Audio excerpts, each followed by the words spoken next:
let me start with a question that might sting a little. Have you ever watched someone succeed? Faster, louder, easier, and thought, why not me? You're not lazy, you're not less talented, you're not lacking in ambition. But here's the hard truth. The system wasn't built for you to win. It was built for you to admire those who do. Success isn't luck, it's rigged. It's crafted in boardrooms, it's rehearsed in silence, it's executed behind masks. And the people who win, they know how to play you before you even know there's a game happening. In this talk, I'm not here to inspire you with fairy tales of hustle culture and gratitude journals. I'm here to expose the blueprint. I'm here to peel back the curtain, and most importantly, I'm here to hand you the tools that the manipulation experts don't want you to have. If you've ever felt like you're giving your all and still falling behind, this is the speech you can't afford to walk away from. We've all heard the story. Work hard, stay humble, do the right thing, and success will find you. It's a story so deeply woven into our culture that we repeat it like gospel. It's the kind of tale we tell children, fresh graduates, even ourselves when things get tough. But what if I told you that this story, the one about merit and reward, isn't entirely true? What if I told you that this idea of a level playing field is one of the most comforting lies society ever told? Meritocracy is the belief that those who rise to the top do so because of their talent, effort, intelligence, and determination. It's a beautiful idea, fair, inspiring, clean, and at work. Sometimes, but it doesn't explain everything. In fact, more often than not, it hides more than it reveals. It masks the gears of power and influence that actually move behind the scenes.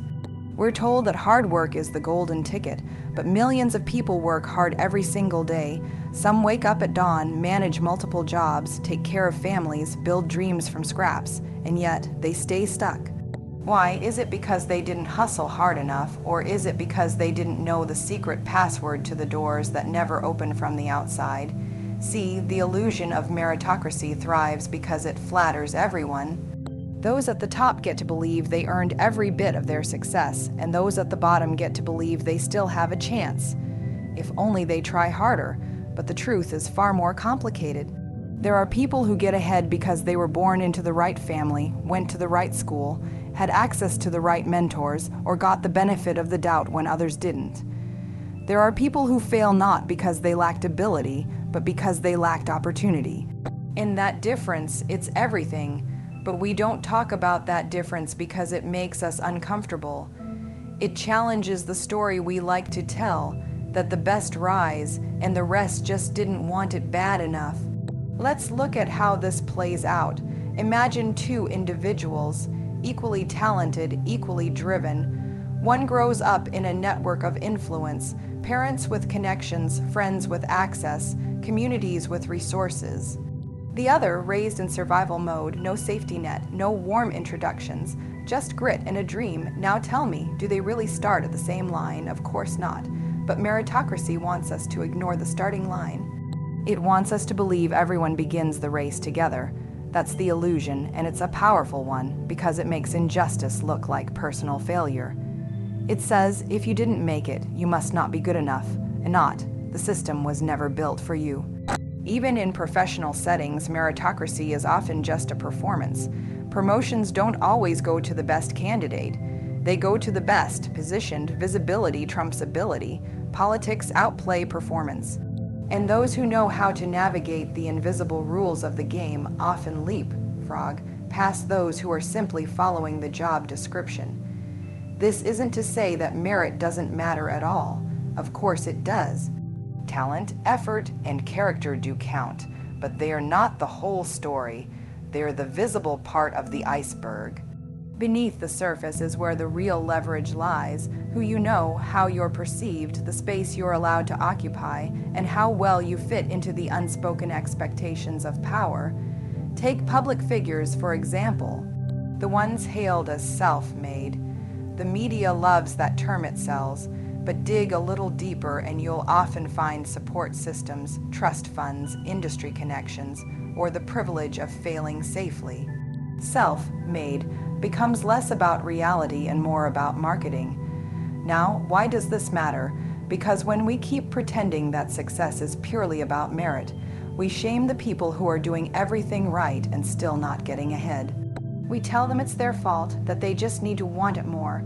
And slowly that lie eats away at their confidence, their spirit, their hope. Even worse, we begin to elevate the manipulators, the ones who have mastered the performance of merit without embodying its substance.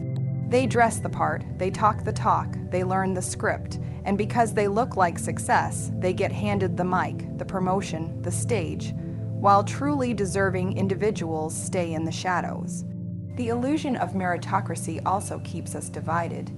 It creates resentment at the bottom and denial at the top. Those struggling feel invisible and invalidated, and those thriving refuse to acknowledge the scaffolding holding them up. And that tension, that's not just personal, it's societal. It fuels frustration, burnout, disillusionment. So what do we do with this knowledge? Well, first, we stop gaslighting ourselves. If you're out there giving everything you've got and still not seeing progress, you're not broken. The game is just more complex than anyone told you. And second, we get real about the systems we're in. We start to notice who's being celebrated, who's being silenced, and what's really being rewarded. We get strategic, not cynical. We stop confusing access with worth, and we start building alternative paths because waiting for fairness to show up at the front door isn't a strategy. It's a setup. We are not powerless. But we are lied to, constantly, and waking up to that lie, that's where your real power begins. Because once you see the illusion for what it is, you stop playing small in a game that was never fair to begin with. You stop begging for permission and start creating your own table. You start questioning the gatekeepers, and little by little, you stop mistaking visibility for value and approval for purpose. The world isn't fair. But that doesn't mean you can't win. It just means you'll have to play smarter, louder, and with your eyes wide open. There's a quiet power in influence. It doesn't shout. It doesn't always lead from the front. But it moves the room. It changes minds before anyone realizes they've shifted. And if you're not paying attention, you'll find yourself agreeing, buying, following, or even surrendering to someone, not because they proved their worth, but because they understood how to shape perception. Influence isn't about being right. It's about being believed. It's not about being the best. It's about being perceived as the best. That's the core of it. And once you see how influence actually works, you start to notice it everywhere, from politics to personal branding, from leadership to love. We like to think that we make logical decisions, that we see the truth clearly, weigh the facts, and act with reason. But in reality, most of our decisions, especially the ones that matter, are emotional. And influence plays directly into that. At its root, influence is about control. Control over how people see you, what they believe about you, and ultimately, what they do in response to you. The people who master it don't just understand psychology. They apply it, whether consciously or instinctively. They know how to make others feel seen, valued, impressed, intimidated, inspired, or indebted. And once emotion is engaged, logic quietly exits the room. Look at charisma, for example. It's often mistaken for confidence or charm, but charisma is influence in disguise. It's the ability to project certainty in a way that others absorb. When someone speaks with unwavering belief, even if they're wrong, most people will follow. Why? Because certainty is rare, and the human brain, wired for safety, gravitates toward whatever feels most sure. Confidence, in fact, is one of the most persuasive forces on the planet. It's more persuasive than expertise, more persuasive than facts. When someone speaks with conviction, we assume they must know something we don't. We lean in, we listen, we doubt ourselves. That's influence, not because they proved they were right, but because they made us question whether we were. Another layer to this is likability. We tend to trust those we like, and we like those who make us feel good.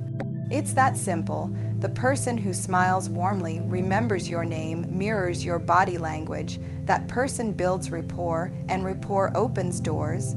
You'll hire them, promote them, vote for them, date them, not because you assess their worth objectively, but because they made you feel seen and safe. Now combine likability with authority, and you've got a dangerous cocktail. Authority doesn't have to be earned, it only has to be perceived. Put someone in a suit, give them a title, place them in front of a crowd, and suddenly they're credible, even if they're not. This is why so many successful people focus more on controlling image than improving substance. Because they understand perception is currency, people don't follow the best leaders, they follow the ones who look and sound like leaders. People don't buy the best product, they buy the one that feels trustworthy. And trust, by the way, isn't built on facts, it's built on patterns, repetition, familiarity. The more someone sees you, hears you, relates to you, the more they trust you, whether you've earned it or not. There's also a darker side of influence, manipulation. The best manipulators don't lie outright.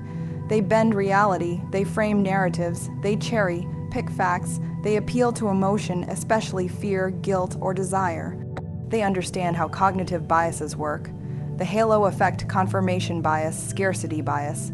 And they use these tools not to inform, but to steer behavior. Think of someone selling you an image. They'll tell you their rags to riches story, exaggerate their struggles, highlight the drama, and present themselves as the underdog who made it. You feel inspired, you feel hopeful, you want to believe them, and so you do because your brain is emotionally hooked. That's not information, that's a crafted experience, that's influence, or consider the tactic of social proof. If everyone else is clapping, you'll probably clap. If everyone is buying the same course, reading the same book, following the same influencer, you'll start to wonder if maybe you're missing something. That's the psychology of belonging, and it's deeply wired into us. Influence taps into that need to belong, to fit in, to not be left behind. But here's the kicker. People don't even need to intend to influence others to be effective at it. Some people do it naturally. They walk into a room and the energy shifts. They know when to speak, when to be silent, when to let someone else feel powerful. That's not always manipulation. It's awareness, social intelligence. And those who have it tend to rise faster than those who don't, even if they aren't the most capable. And while we're here, let's not ignore how appearance plays a role. We like to say looks don't matter, but the truth is, people judge faces in milliseconds. We assign trustworthiness, competence, and even intelligence based on nothing more than bone structure, voice tone, posture. Is it fair? No. But it's real, and influence lives in the gap between what's true and what's perceived to be true. This is why some people can walk into a room and be respected instantly, while others have to prove themselves 5 times over to get half the credit. It's why some voices carry more weight even when they say less. And it's why some people win by showing up, while others lose even after showing all their work. Now, once you start to understand this machinery, you have a choice. You can resent it, or you can study it. You can let it frustrate you, or you can let it educate you. Because once you understand the psychology of influence, you stop being a passive participant in your own life. You start noticing when someone's trying to steer you, shape your thinking, pull your strings. You get sharper, clearer, less naive, and maybe, just maybe, you start to learn how to use that same power with intention, not to deceive, not to dominate, but to lead with clarity, to speak so people listen. To walk into a room and know your presence is felt, your message is received, your value is understood. Because you're no longer relying on others to figure it out for themselves. Influence is not evil. It's a tool, and like any tool, it can be used to build or to break. The dangerous ones aren't the people who have influence. The dangerous ones are those who have it and pretend they don't, who manipulate under the mask of humility, who orchestrate outcomes while claiming to be passive players.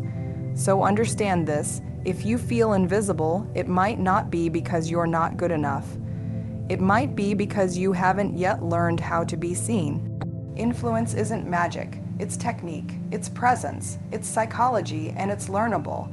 There's a reason vulnerability makes people lean in. It softens the space between us. It disarms suspicion. It humanizes. But the truth is, vulnerability isn't always what it seems. In a world where perception is power, even vulnerability can be a strategy, and those who master it, those who understand how to wield it without losing control, are often the ones who rise the fastest. We're taught that being open and honest is brave, that sharing our struggles creates connection, and that's true to an extent. When someone says, "I've failed," or "I'm scared," or "I'm not perfect," we feel closer to them. We feel safer. We trust them more. That's because vulnerability signals authenticity. It tells the brain, this person is real. And in a world full of filters, polish, and pretenses, realness feels like oxygen. But here's the twist: vulnerability can be performed, it can be rehearsed, it can be packaged and timed, and when used strategically, it becomes one of the most persuasive tools of influence. Think of the public figure who shares their deep struggle in a well-produced video with cinematic background music, or the leader who cries on stage right before delivering a message that needs buy-in, or the influencer who posts a breakdown just before launching a new product. Is it fake? Not necessarily, but is it intentional? Absolutely. Strategic vulnerability is not about lying, it's about curation. It's about choosing which parts of your story to reveal, how much to reveal, and when. It's about owning your flaws just enough to be relatable, but never so much that it makes people doubt your competence. It's the fine line between I'm human and I'm falling apart, and knowing how to stay on the side that earns empathy without sacrificing authority. Some of the most successful people you admire are not just smart, talented, or hardworking. They're skilled at showing just enough weakness, enough to make you root for them, enough to make you believe they're just like you, but not so much that you'd question their leadership or stop following them. This tactic works because people are drawn to stories, and every great story needs tension. Struggle, pain, conflict. When someone shows you their scars, they activate your empathy. When they tell you how far they've come, they activate your admiration. It becomes a psychological loop. The more someone overcomes, the more we invest in their journey. That's the emotional currency of vulnerability. And in the marketplace of attention, emotional currency is everything. But there's a danger in all this, because when vulnerability becomes a tactic, it can start to feel manipulative. It can blur the line between truth and performance, between connection and control, between transparency and exploitation. And yet, the people who rise often understand that playing the game of influence means using every tool available, including their own pain. They're not sharing everything, they're sharing strategically, they're not bearing their soul, they're revealing just enough to humanize, to soften, to earn trust. And then, right when you feel closest to them, they pivot. Back into authority, back into confidence, back into control. That's the power move: open the door with emotion, then lead with direction. This tactic is especially common in leadership. The modern leader is no longer expected to be stoic and unbreakable. In fact, people distrust perfection. They want leaders who have been through something, who are strong because they've been broken, not because they've never cracked. So what do smart leaders do? They frame their vulnerability as part of their brand. They turn their trauma into testimony, and in doing so, they build loyalty not just through power, but through relatability. You see this all the time in branding. Personal brands that thrive are not just polished, they're personal.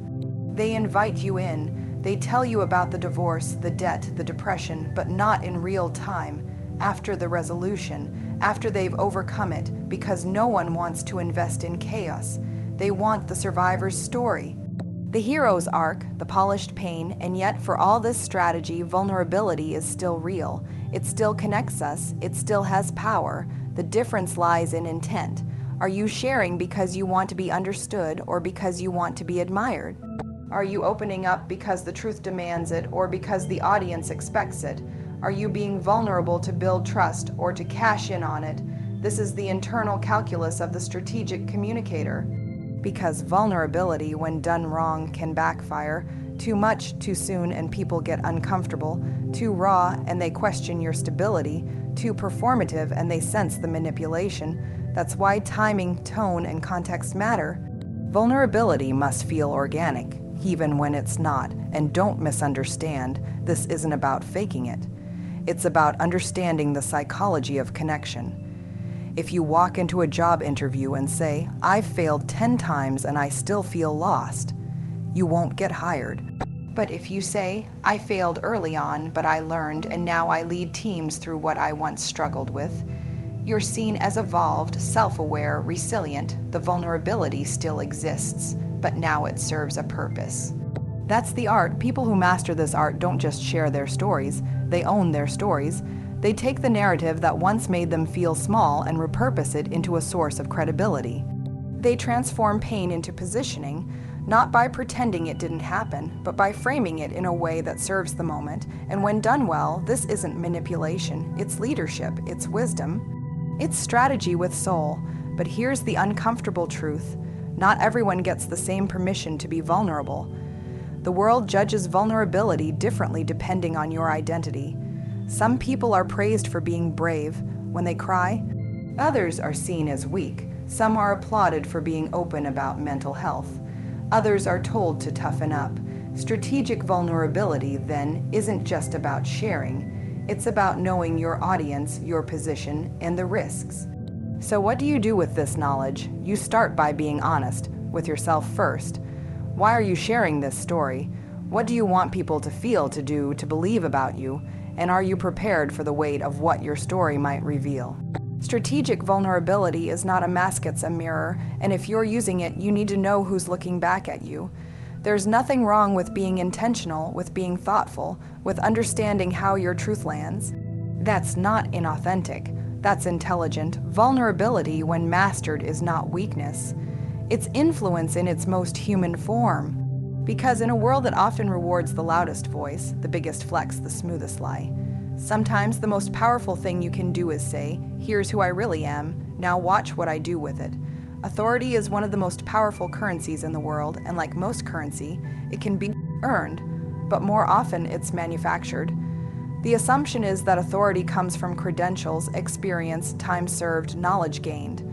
But in reality, many of the people we follow, listen to, and believe didn't wait to be anointed. They decided to look like authority before anyone gave them permission. Manufacturing authority is not about deception. It's about understanding how perception shapes reality. People don't wait to verify your expertise. They respond to the cues you give them, the way you speak, the way you carry yourself, the spaces you enter, the names you drop, the way your voice doesn't tremble when others would. When done right, authority is less about having the power and more about making people believe you do. There's a myth that says, if I work hard enough, eventually they'll notice me. But the truth is, the world doesn't always reward talent. It rewards visibility. It rewards those who understand the theater of confidence. The performance of credibility, because the moment you look like someone worth listening to, people stop questioning whether you are. Think about how easily we hand over authority to people who appear to have it. A sharp suit, a clean website, a microphone, a book cover with their name on it. They stand at the front of a room and suddenly we're taking notes. We assume they know something we don't. We assume they've done more, lived more, proven more. But often, they've simply framed themselves more effectively. That's not to say they're frauds, but it does mean they've learned the art of positioning. They understand that authority doesn't always precede recognition. Sometimes it follows it. Sometimes you don't become an expert and then get the platform. You build the platform and that creates the impression of expertise. The people who master this aren't waiting for permission. They don't wait to be crowned, they crown themselves and then behave like someone who deserves it. They show up like they belong in the room before they're invited. They speak with conviction before they have confirmation. They create content, write books, share ideas, and take bold positions, not because they know everything, but because they know most people are too scared to speak first.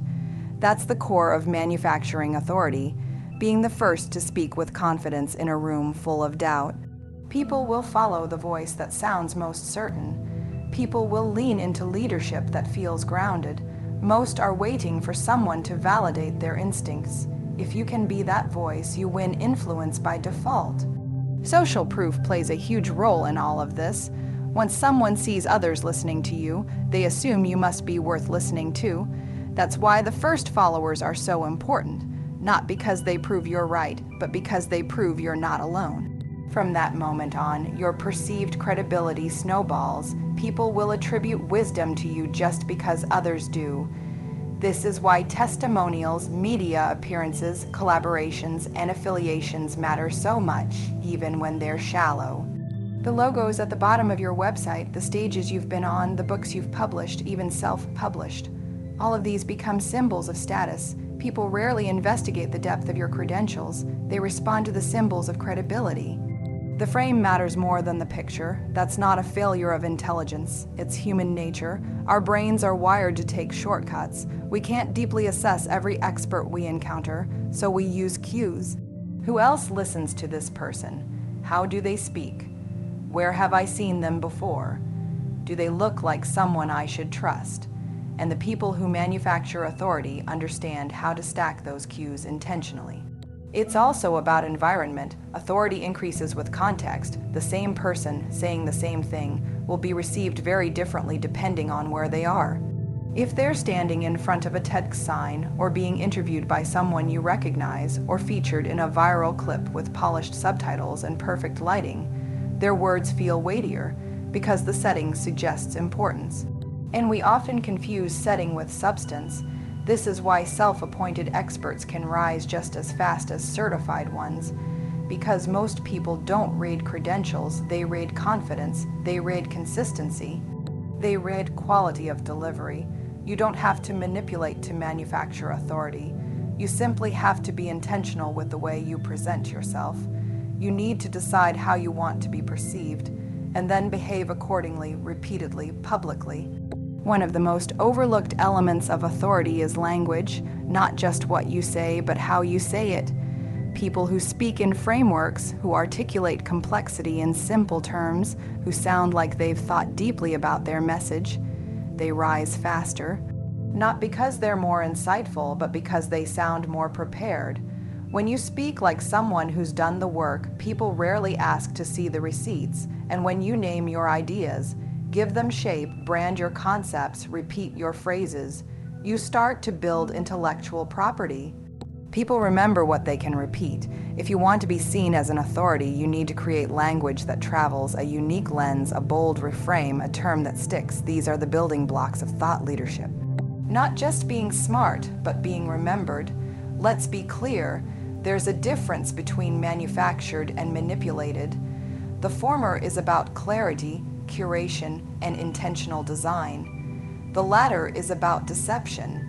But even honest people must learn how to package their value, because truth alone doesn't command attention. Presentation does. Authority also lives in your boundaries, when you say no, when you don't chase approval. When you stand your ground without explaining every move, people trust those who trust themselves.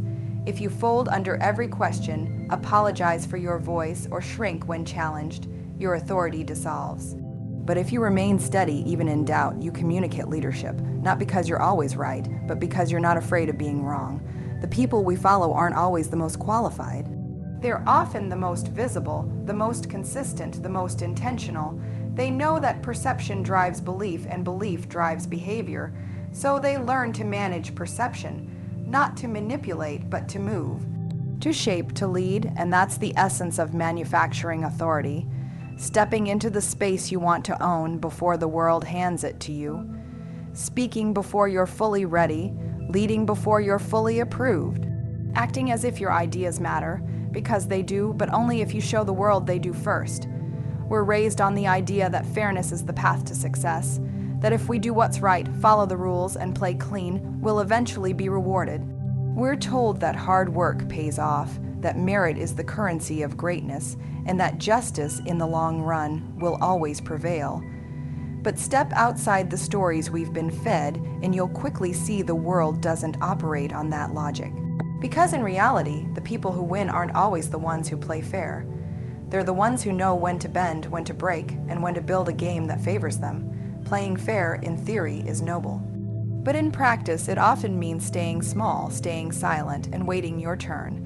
And in a world that doesn't always play by its own rules, waiting your turn is often the fastest way to be forgotten. The truth is, the systems around us aren't built for fairness.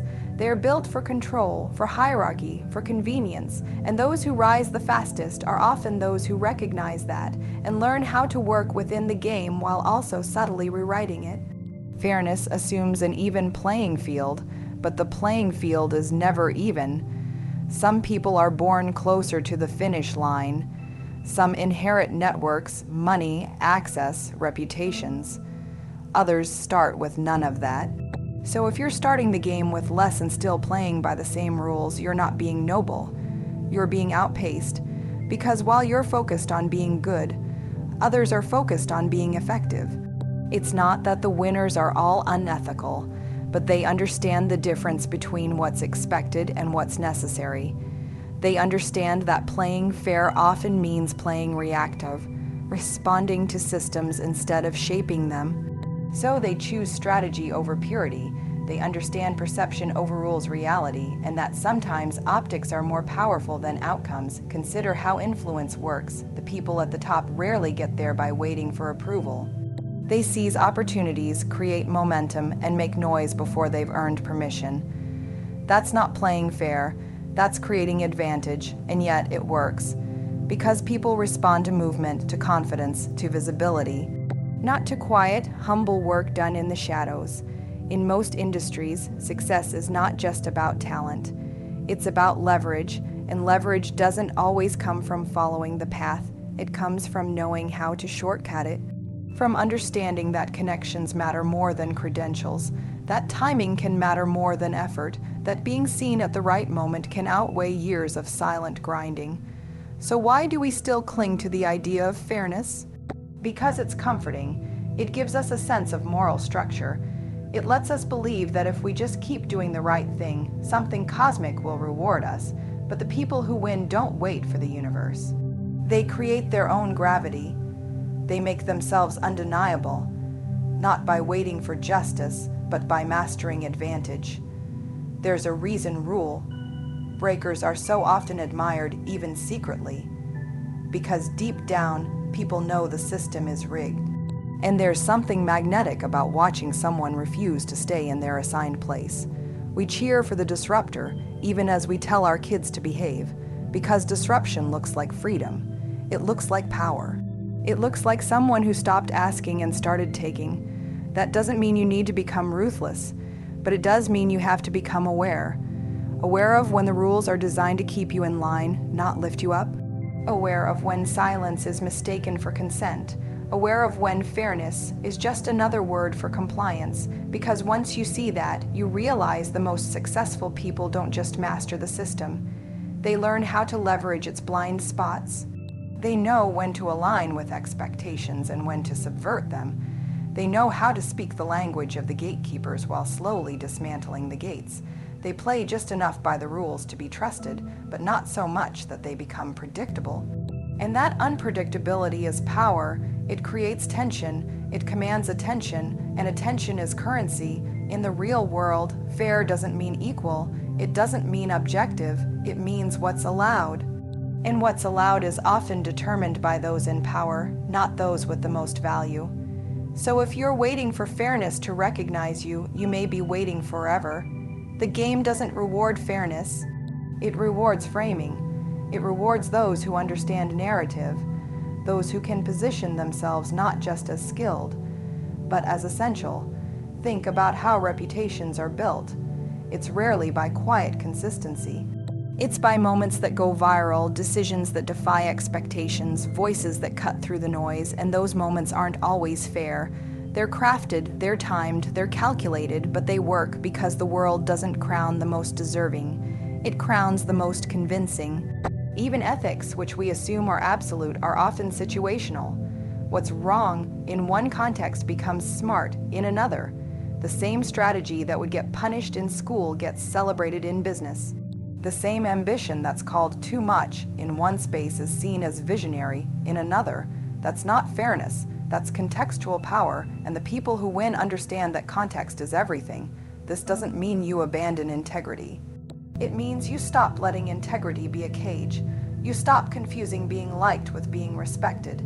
You stop confusing being agreeable with being impactful. Because the truth is, most of the people who made history weren't fair. They were disruptive.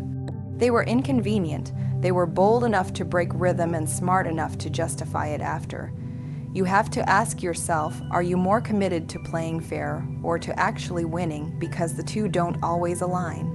You can spend your whole life trying to win the moral lottery while someone else is out there building their own system. And that system might not be fair, but it'll be effective. It'll work. Because the people running it understand that fairness, while admirable, is rarely enforced at the top. At some point, you stop waiting to be chosen. You stop hoping the scoreboard will magically reflect your effort, and you start designing the conditions that create your own victory. You learn how to tilt the board not to cheat, but to compete. To stop hoping the world will become fair and start ensuring that, whether it does or doesn't, you still rise. Power doesn't always look like domination. It doesn't always show up wearing a crown or holding a title. Sometimes power is subtle. It's the confidence in your voice when you speak. It's the moment you stop apologizing for taking up space. It's the instant you become aware of what's been controlling you and decide you're done letting it.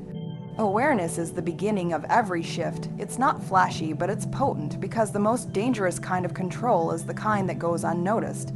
The expectations you've internalized, the rules you didn't question, the identities you've been performing to stay accepted. When you become aware of those things, the spell breaks. Suddenly, the walls around you aren't facts, they're choices, and that moment of clarity is the first act of rebellion. We often think of power as something given to us, by others, by systems, by success.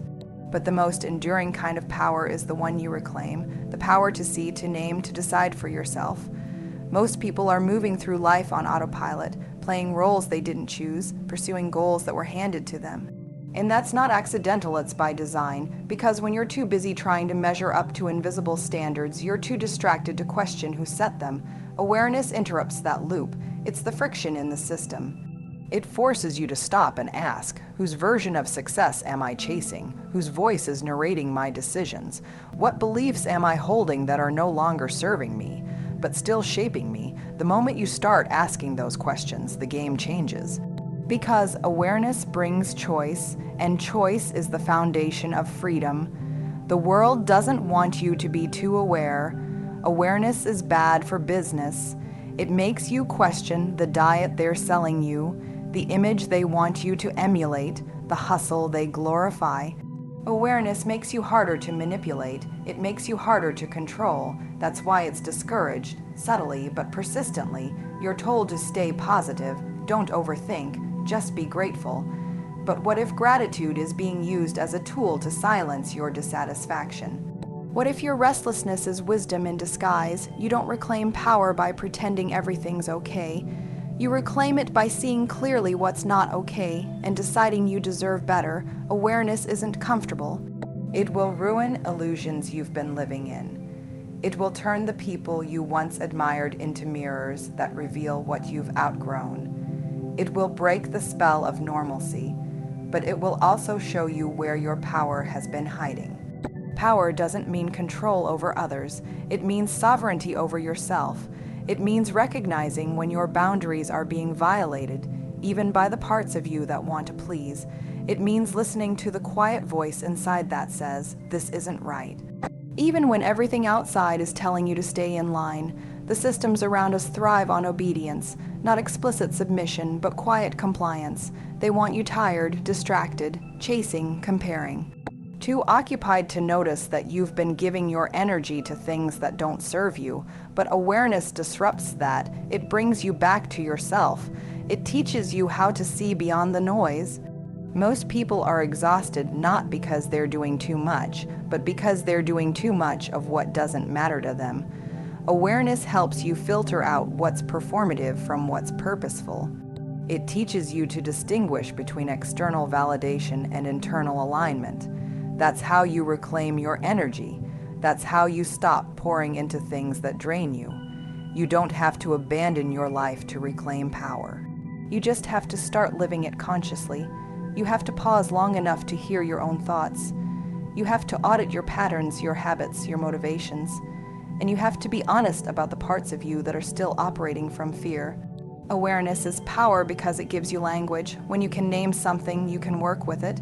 When you understand your triggers, you stop being surprised by your reactions. When you recognize the pattern, you can interrupt it. When you see the manipulation, you can resist it. That's how you become dangerous, not because you fight harder, but because you see clearer. This doesn't mean you're never fooled again. It doesn't mean you stop getting hurt or triggered or confused. It means that you no longer stay in the fog. It means that you recover faster, choose wiser, and move differently. Because awareness makes you conscious. And consciousness is what turns experience into wisdom. Reclaiming power doesn't require a revolution. It requires a shift in attention, a willingness to turn inward, to trace the roots of your behaviors, to ask where your fear of failure came from, or why your self-worth is tied to productivity, or why silence feels safer than truth. Every layer you peel back brings you closer to your power, not the power you've been chasing, but the one you've always had, hidden underneath conditioning. And here's the most beautiful part: the more aware you become, the less external power you need. You don't need applause to feel valuable. You don't need status to feel legitimate. You don't need comparison to feel enough, because you're no longer operating from a place of lack. You're operating from awareness. And that awareness gives you presence, which gives you strength. When you reclaim your power through awareness, you stop waiting. You stop hoping someone will come along and give you permission. You stop needing circumstances to change before you can feel free. You realize that nothing outside you can truly define you unless you allow it to. And from that place, you move differently. You speak differently.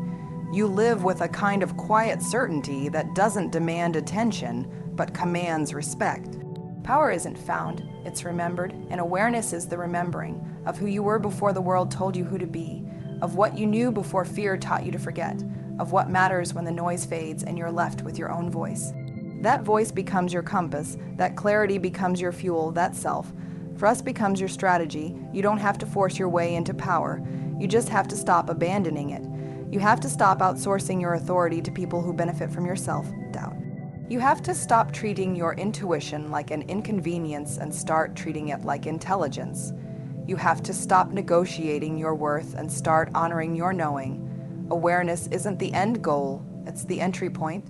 The entry into a life that's not built on reaction, but intention, not on approval, but alignment, not on noise, but on knowing. And once you access that awareness, you'll never move the same way again. We were taught to believe that success is a fair game, that if we work hard, stay honest, and wait our turn, we'll eventually get what we deserve. But the deeper truth is harder to swallow. The system isn't built to reward fairness. It's built to reward strategy. Success isn't a straight line drawn by effort. It's a maze designed and redesigned by those who understand how power works. Through every idea we've explored, the illusion of meritocracy, the psychology of influence, strategic vulnerability, manufactured authority, why playing fair won't make you win, and reclaiming power through awareness. One truth stands out: those who rise are rarely just the most talented or the most deserving. They're the most aware of how the system works, aware of how perception can be shaped, aware of how to own their power before the world gives them permission. This isn't a message of cynicism. It's a message of liberation. Because once you stop waiting for luck or fairness or validation, you start building your own system. You stop hoping for a seat at someone else's table and start designing your own. You become intentional, strategic, conscious, not to manipulate, but to move in alignment with what you know you are capable of. So no, success isn't luck, it's rigged. But the people who understand that aren't victims of the game. They become architects of it, and now that you've seen the inner mechanics, the illusion is broken. What you do with that awareness, that's your next move. The question is no longer, will the world choose me?